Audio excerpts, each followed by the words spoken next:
આજે આપણે કઈ થીમ ચાલુ થઈ છે? સરસ, સુરક્ષા. સુરક્ષા 1. તો આજે હું તમને કહીશ કે તમારે કઈ કઈ વસ્તુથી સાચવીને રહેવું જોઈએ એમ હો, અને શા માટે તેના વિશે વાત કરવાની છો આજે આપણે. તો ચપ્પુ હોય ને, ચપ્પુ, છરી, એ તમારે લેવાય કે ન લેવાય? શું કામ ન લેવાય? હે, છરી શું કામ ન લેવાય? વાગી જાય ને આપણને. વાગે તો શું થાય?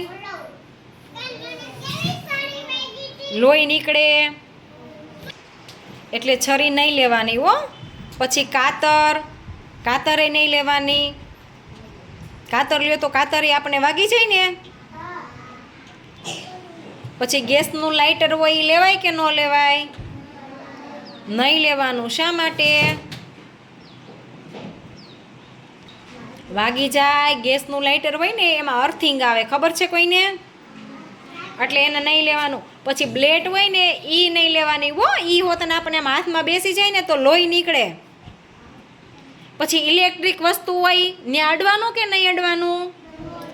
નહીં અડવાનું. શું કામ નહીં અડવાનું? ઇલેક્ટ્રિક વસ્તુ કોને કહેવાય?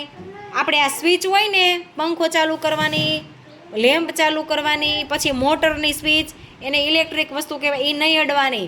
એમાં શું થાય? શોર્ટ આવે ને શોર્ટ. એટલે આપણે ઇલેક્ટ્રિક વસ્તુની અડવાની નહીં.